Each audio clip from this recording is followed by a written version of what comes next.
LDFിന്റെ വിജയം സുനിശ്ചിതമെന്ന് LDF സ്ഥാനാർത്ഥി UR Pradeep. വികസന ക്ഷേമ പ്രവർത്തനങ്ങൾ ചേലക്കരയിൽ വോട്ടാകുമെന്ന് കെ രാധാകൃഷ്ണൻ MP പറഞ്ഞു.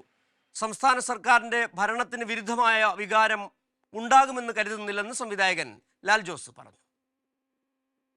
ചേലക്കരയിലെ LDF സ്ഥാനാർത്ഥി UR പ്രദീപ് പോളിംഗ് ആരംഭിച്ചപ്പോൾ തന്നെ സമ്മതിദാനാവകാശം രേഖപ്പെടുത്തി. കൊണ്ടയൂർ വിദ്യാസാഗർ ഗുരുകുലം സ്കൂളിലെ ബൂത്ത് നമ്പർ 25-ലാണ് UR പ്രദീപ് കുടുംബസമേതം വോട്ട് രേഖപ്പെടുത്തിയത്. LDFിന്റെ വിജയം സുനിശ്ചിതമെന്നും UR പ്രദീപ് പറഞ്ഞു. വളരെ കൃത്യമായി പറഞ്ഞാണ് ഞങ്ങൾ വോട്ട് പിടിച്ചിട്ടില്ല. മറ്റത് എങ്ങനെയാണ് അപ്പുറത്തുള്ള രാഷ്ട്രീയ പാർട്ടിയുടെ ആളുകൾ നടത്തുന്നത് എന്നൊന്നും ഞങ്ങൾ ശ്രദ്ധിച്ചിട്ടില്ല. ഞങ്ങൾ നടത്തിയ സത്യസന്ധമായ പ്രവർത്തനം നാടിന് മുമ്പിൽ വെച്ച് ആണ് അഭ്യർത്ഥിക്കുന്നത്. അത് ജനം നല്ലപോലെ വിലയിരുത്തി തരും എന്ന് തന്നെയാണ് ഞങ്ങൾ. ഈ മണ്ഡലത്തിലെ എല്ലാ പഞ്ചായത്തുകളിലും അന്ന് MLA ആയി എനിക്ക് അവസരം തന്നപ്പോൾ ഞാൻ പരമാവധി അത് ഉപയോഗപ്പെടുത്തിയിട്ടുണ്ട് ഈ നാടിന് വേണ്ടിയിട്ട്. അത് ജനം നല്ലപോലെ പ്രിയപ്പെട്ട വോട്ടർമാർ ചിന്തിച്ച് വോട്ട് ചെയ്യും എന്ന് തന്നെയാണ് ഞാൻ കരുതുന്നത്. ഭൂരിപക്ഷം പറയാറായിട്ടുണ്ടോ? നല്ല ഭൂരിപക്ഷം തന്നെയാണ് പറയാറുള്ളൂ. എല്ലായിടത്തും ഓടിയെത്താനായി പരമാവധി എല്ലാ ബൂത്തുകളിലും എത്തി. പരമാവധി വ്യക്തികളെ കാണാൻ പറ്റി. അറിയപ്പെടുന്ന വ്യക്തികളെല്ലാം കാണാൻ പറ്റി. ഇനിയും ധാരാളം ഉണ്ട്. എന്നാലും ചെല്ലുന്ന സമയം അവരുടെ തിരക്കുമായി ബന്ധപ്പെട്ട് അവിടെ ഇല്ലാത്തതുകൊണ്ട് പലരെയും കാണാൻ പറ്റില്ല. അപ്പോൾ അത്രയും കാണാൻ പറ്റാത്തവർ ഫോണിൽ കൂടെ ബന്ധപ്പെട്ട് വോട്ട് അഭ്യർത്ഥിച്ചിട്ടുണ്ട്.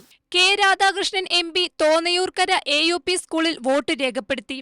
ചേലക്കരയിൽ LDF മികച്ച വിജയം നേടുമെന്ന് കെ രാധാകൃഷ്ണൻ പറഞ്ഞു. സംസ്ഥാന സർക്കാരിന്റെ വികസന ക്ഷേമ പ്രവർത്തനങ്ങൾ ചേലക്കരയിൽ വോട്ടായി മാറുമെന്ന് കെ രാധാകൃഷ്ണൻ പറഞ്ഞു. ഇടതുപക്ഷ ജനാധിപത്യ മുന്നണിക്ക് വലിയ വിജയം ഉണ്ടാക്കാൻ കഴിയും എന്നുള്ള പ്രതീക്ഷ നൽകുന്ന വോട്ടെടുപ്പാണ് ഇപ്പോൾ നടന്നു വരുന്നത്. തീർച്ചയായിട്ടും ഇടതുപക്ഷ ജനാധിപത്യ മുന്നണി ഒരു മാസക്കാലം നടത്തിയ പ്രവർത്തനത്തിന് ഏറെ ബലമുണ്ടാകും എന്ന് തന്നെയാണ് പ്രതീക്ഷിക്കുന്നത്. വികസന പ്രവർത്തനങ്ങൾ നമ്മുടെ കേരളത്തിൻ്റെ കഴിഞ്ഞ 8.5 വർഷമായി നടത്തിക്കൊണ്ടിരിക്കുന്ന വികസന പ്രവർത്തനങ്ങൾ നമ്മുടെ കേരളത്തിലെ ജനങ്ങൾ നല്ലപോലെ ഏറ്റെടുക്കുന്ന കാഴ്ചയാണ് എല്ലാ സ്ഥലത്തും കണ്ടത്. ഒറ്റപ്പാലത്ത് നിന്നും ചേലക്കരയിലേക്ക് താമസം മാറിയ സംവിധായകൻ ലാൽ ജോസ് മണ്ഡലത്തിലെ കന്നി വോട്ട് രേഖപ്പെടുത്തി. സംസ്ഥാന സർക്കാരിന്റെ ഭരണത്തിന് വിരുദ്ധമായ വികാരം ഉണ്ടെന്ന് കരുതുന്നില്ലെന്നും ലാൽ ജോസ് പറഞ്ഞു. UR പ്രദീപിനെ വർഷങ്ങളായി നേരിട്ട് അറിയാമെന്നും അദ്ദേഹം പറഞ്ഞു.